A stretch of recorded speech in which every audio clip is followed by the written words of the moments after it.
আমার ভাইরা, আল্লাহ তাআলা বলেছেন ইন্নাস সালাতা তানহা আনিল ফাহশাই ওয়াল মুনকার, নিশ্চয়ই নামাজিকে সকল প্রকার অন্যায় থেকে, সকল প্রকার ফাহিশা কাজ থেকে বিরত রাখে। বলুন সুবহানাল্লাহ। আমার ভাইয়েরা, সমাজের মাঝে অনেক নামাজি রয়েছে, নামাজ জামাতের সাথে আদায় করার পরও এই নামাজটাকে অন্যায় থেকে বিরত রাখতে পারে না, অত্যাচার থেকে পাপাচার থেকে ফিরাতে পারে না, মানুষের প্রতি জুলুম করা থেকে বিরত করতে পারে না। অনেকেই না বুঝে বলে নামাজ না পড়ে কি হবে, নামাজ না পড়েও তো ভালো আছে। অমুক ব্যক্তি সে 5 ওয়াক্ত নামাজ জামাতের সাথে আদায় করে, কিন্তু তারপরও অন্যায় ছাড়তে পারে না, পাপ থেকে মুক্ত হতে পারে না। নামাজ পড়ে কি লাভ হবে বন্ধু? আমি আপনাদের সম্মুখে বলতে চাই, বিশ্ব নবী বলেছেন, যে ব্যক্তি 5 ওয়াক্ত নামাজ জামাতের সাথে আদায় করার পরও অন্যায় থেকে যদি বিরত হতে না পারে, বুঝতে হবে যেভাবে নামাজ আদায় করার প্রয়োজন, নামাজের হক আদায় করে সে নামাজ আদায় করতে পারছে না। আউযু বিল্লাহি মিনাশ শাইতানির রাজিম। বিসমিল্লাহির রাহমানির রাহিম।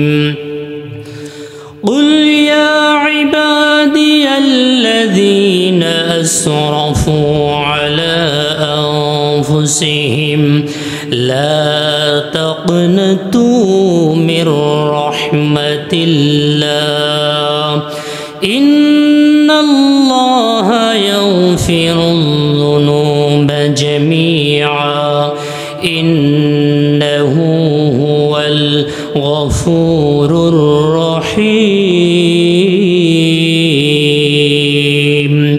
জোরে বলুন আল্লাহু আকবার। আমার ভাইরা, আল্লাহ পাক রব্বুল আলামিন পবিত্র আল কোরআনুল কারীমের মাধ্যমে স্পষ্ট ভাষায় তিনি জানিয়ে দিয়েছেন। আল্লাহ রব্বুল আলামিন বলছেন, হে আমার বান্দাগণ, তোমরা যারা অপরাধ করতে করতে নিজেদের নফসের প্রতি যারা জুলুম করেছ, তোমরা হতাশাগ্রস্ত হয়েও না, তোমরা কেউ আশাহত হয়ে যাও না, নিরাশ হয়ে যেও না। আমি আল্লাহ পাক রব্বুল আলামিন তোমাদের সমস্ত গুনাহসমূহ মাফ করে দেব। বলুন সুবহানাল্লাহ। আমার ভাইরা, বিশ্ব নবী জনাবে মুহাম্মদুর রাসূলুল্লাহ সাল্লাল্লাহু আলাইহি ওয়াসাল্লাম জানিয়ে দিয়েছেন, আত-তাইবু মিনায-যামবি কামান লা যামবা লা। কোনো ব্যক্তি যদি অপরাধ করার পর তওবার মাধ্যমে তার মালিকের দিকে সে যদি ফিরে আসে, তার আমল নামাটা এতটাই পরিচ্ছন্ন হয়ে যায়, একেবারে নিট অ্যান্ড ক্লিন হয়ে যায়। আমল নামা দেখলে মনে হয় ওই ব্যক্তি যেন কোনোদিনও গুনাহের ধারে কাছেও যায় নাই। সুবহানাল্লাহ। প্রিয় ভাইয়ের আমার, আল্লাহ পাক রব্বুল আলামিন পুরো পৃথিবীর মানুষদেরকে উদ্দেশ্য করে বলেছেন, তোমরা যতই অপরাধ করো না কেন, যত বড়ই গুনাহের মাঝে তোমরা সম্পৃক্ত হয়ে যাও না কেন, তোমরা যদি তওবার মাধ্যমে তোমাদের রবের দিকে ফিরে আসতে পারো, তাহলে আল্লাহ পাক রব্বুল আলামিন তিনি ঘোষণা করে জানিয়ে দিয়েছেন যে তিনি বান্দার জীবনের সমস্ত অপরাধগুলো আল্লাহ তাআলা মাফ করে দেবেন। সুবহানাল্লাহি ওয়া বিহামদিহি। প্রিয় ভাইয়ের আমার, মানুষেরা সাধারণত এই দুনিয়ার মাঝে 2 ভাগে বিভক্ত। কয় ভাগে বিভক্ত ভাই? 2 ভাগে বিভক্ত। এক শ্রেণীর মানুষ হচ্ছে যারা আল্লাহকে বিশ্বাস করে না, রাসূলকে বিশ্বাস করে না, পরকালকে বিশ্বাস করে না। এক কথায় যারা ঈমান আনয়ন করে নেই, যারা কাফির, যারা মুশরিক, যারা নাস্তিক, মুরতাদ, যারা বেঈমান। কথা বলুন ঠিক কিনা? আরেক শ্রেণীর মানুষ আল্লাহ তাআলা এই দুনিয়াতে প্রেরণ করেছেন যারা ঈমানদার, যারা আল্লাহকে বিশ্বাস করে, রাসূলকে বিশ্বাস করে, পরকালকে বিশ্বাস করে, জান্নাত জাহান্নামকে বিশ্বাস করে। এক শ্রেণীর ঈমানদার যারা এই দুনিয়াতে বসবাস করে, যারা আল্লাহ বিশ্বাসী, পরকালে বিশ্বাসী। আরেক শ্রেণী যারা আল্লাহ এবং পরকালে বিশ্বাসী নয়, অবিশ্বাসী। প্রিয় ভাইয়ের আমার, গুনাহ আবার দুই শ্রেণীর হয়ে থাকে দুনিয়ার মাঝে। এক, আল্লাহর সাথে সম্পর্কিত, আর দুই, মানুষের সাথে সম্পর্কিত। আল্লাহর সাথে যেই সকল গুনাহ সম্পর্কিত, আল্লাহ তাআলা চাইলেই মুহূর্তের মাঝেই মাফ করে দিতে পারেন, সুবহানাল্লাহি ওয়া বিহামদিহি। আর মানুষের সাথে যেই সকল অপরাধ সম্পর্কিত রয়েছে, মানুষ যেই পর্যন্ত মাফ না করে, বান্দা যে পর্যন্ত মাফ না করে, ততক্ষণ পর্যন্ত স্বয়ং আল্লাহ তাআলাও মাফ করবেন না। প্রিয় ভাইয়ের আমার, আমরা যারা এসেছি, আমাদের মাঝে আমরা যদি একটু আমাদের বিবেক দিয়ে চিন্তা করি, আল্লাহ পাক রব্বুল আলামিন আমাদেরকে দুনিয়াতে পাঠিয়েছেন একটা উদ্দেশ্য নিয়ে। উদ্দেশ্যটা হলো তার গোলামি করার জন্য। আমরা দুনিয়াতে প্রেরিত হয়েছি আল্লাহ তাআলার আনুগত্য এবং দাসত্ব করার জন্য। কথা বলেন ঠিক কিনা আমার ভাইয়েরা? আল্লাহ পাক রব্বুল আলামিন পবিত্র কোরআনুল কারীমের মধ্যে বলেছেন, ওয়ামা খালাকতুল জিন্না ওয়াল ইনসা ইল্লা লিয়াবুদুন। জোরে বলুন আল্লাহু আকবার। আল্লাহ তাআলা বলছেন, আমি জিন এবং মানব জাতিকে সৃষ্টি করেছি শুধুমাত্র আমার ইবাদত করার জন্য, আমার গোলামি করার জন্য।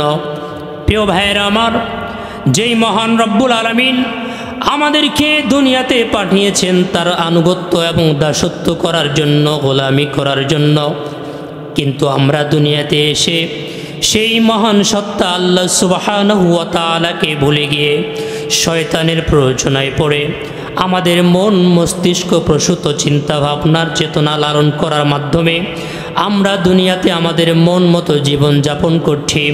প্রিয় ভাইয়েরা আমার, যেই মহান রব্বুল আলামিন আল্লাহর গোলামি করার জন্য আমাদেরকে দুনিয়াতে প্রেরণ করলেন, সেই মহান রব্বুল আলামিন মায়ার নজরে দুনিয়ার মানুষদের দিকে তিনি তাকিয়ে রয়েছেন। মানুষেরা কখন শয়তানের রাস্তাকে পরিত্যাগ করে, অন্যায় অপরাধের রাস্তাকে ত্যাগ করে কখন তার মালিকের দিকে সে ফিরে আসবে, ড্রাইভার রয়ে যাবে। আল্লাহ রব্বুল আলামিন প্রত্যেকটা মুহূর্ত বান্দার দিকে মায়ের নজরে তাকিয়ে থাকেন। আওয়াজ দিয়ে বলুন সুবহানাল্লাহ। আমার ভাইরা, দুনিয়ার মানুষ আল্লাহর সাথে সম্পর্কিত অনেক অপরাধ করে থাকে। তার মধ্যে অন্যতম একটি অপরাধ হলো, মানুষেরা দুনিয়ায় আগমন করার পর অনেকেই ঈমান এনেছে বটে, কিন্তু মহান আল্লাহ পাক রব্বুল আলামিন নামাজকে ফরজ করে দিয়েছেন, সেই নামাজ অনেক মুসলমান পড়ে না। কথা বলুন ঠিক কিনা? আল্লাহ পাক রব্বুল আলামিন জানিয়ে দিয়েছেন, ইয়া আইয়ুহাল্লাযীনা আমানু। আল্লাহ তাআলা সকল ঈমানদারদেরকে ডাক দিয়ে তিনি সম্বোধন করছেন, বলছেন, ও আমার ঈমানদারেরা, হে ঈমানদার সকল, ওয়া আকিমুস সালাতা ওয়া আতুজ যাকাতা ওয়ারকাউ মা'আর রাকিঈন। জোরে বলুন আল্লাহু আকবার। আল্লাহ পাক রব্বুল আলামিন বলছেন, তোমরা নামাজ প্রতিষ্ঠা করো এবং যাকাত প্রদান করো, এবং যারা রুকু করে তাদের সাথে রুকু করো। বলুন সুবহানাল্লাহ। মহান আল্লাহ পাক রব্বুল আলামিন দুনিয়ার মানুষদের উপরে 5 ওয়াক্ত নামাজকে ফরজ করে নিয়েছেন। অনেক মুসলমান তারা আজকে নামাজের ব্যাপারে তারা খুবই অসচেতন, নামাজ পড়তে চায় না, নামাজের ব্যাপারে কোনো গুরুত্ব আরোপ করে না, আর বরং বলে নামাজ না পড়েও আমরা ভালো আছি। কথা বলুন ঠিক কিনা আমার ভাইয়েরা? আল্লাহ তাআলা বলেছেন, ইন্নাস সালাতা তানহা আনিল ফাহশাই ওয়াল মুনকার। নিশ্চয়ই নামাজিকে সকল প্রকার অন্যায় থেকে, সকল প্রকার ফাহিশা কাজ থেকে বিরত রাখে। বলুন সুবহানাল্লাহ। আমার ভাইয়েরা, সমাজের মাঝে অনেক নামাজি রয়েছে নামাজ জামাতের সাথে আদায় করার পরও এই নামাজটাকে অন্যায় থেকে বিরত রাখতে পারে না, অত্যাচার থেকে পাপাচার থেকে ফিরাতে পারে না, মানুষের প্রতি জুলুম করা থেকে বিরত করতে পারে না। অনেকেই না বুঝে বলে নামাজ না পড়ে কি হবে, নামাজ না পড়েও তো ভালো আছি। অমুক ব্যক্তি সে 5 ওয়াক্ত নামাজ জামাতের সাথে আদায় করে, কিন্তু তারপরও অন্যায় ছাড়তে পারে না, পাপ থেকে মুক্ত হতে পারে না। নামাজ পড়ে কি লাভ হবে বন্ধু? আমি আপনাদের সম্মুখে বলতে চাই, বিশ্ব নবী বলেছেন যে ব্যক্তি 5 ওয়াক্ত নামাজ জামাতের সাথে আদায় করার পরও অন্যায় থেকে যদি বিরত হতে না পারে, বুঝতে হবে যেভাবে নামাজ আদায় করার প্রয়োজন নামাজের হক আদায় করে সে নামাজ আদায় করতে পারছে না। আমার ভাইয়েরা, এই জন্য নামাজের ব্যাপারে যত্নশীল হতে হবে।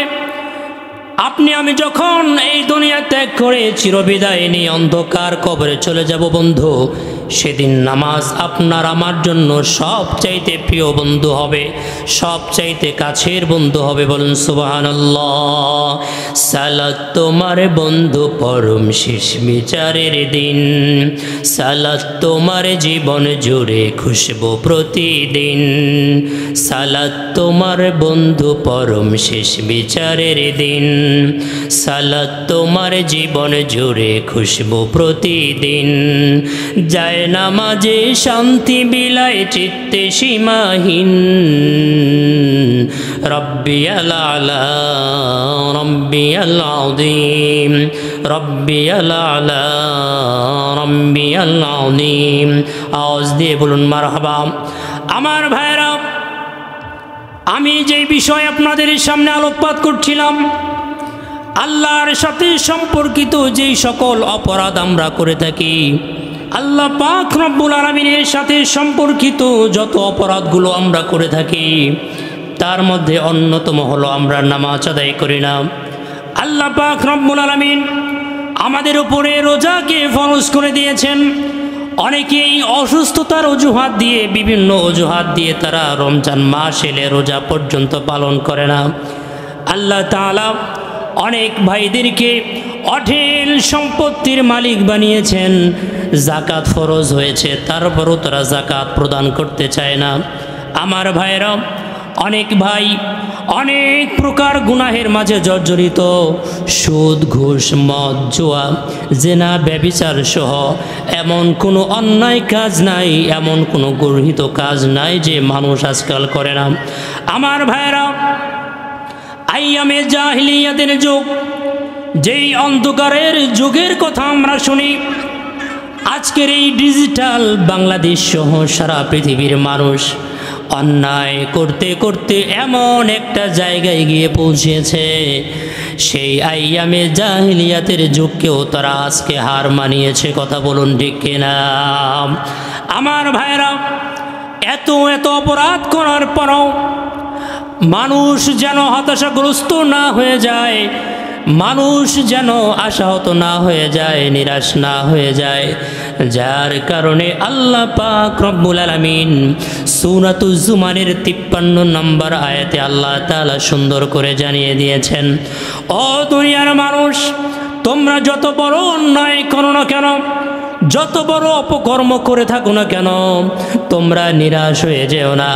আমি আল্লাহ পাক রব্বুল আলামিনের দিকে যদি তওবার মাধ্যমে ফিরে আসতে পারো, আমি আল্লাহ তাআলা তোমাদের জীবনের সমস্ত অপরাধগুলো ক্ষমা করে দেব। বলুন সুবহানাল্লাহ।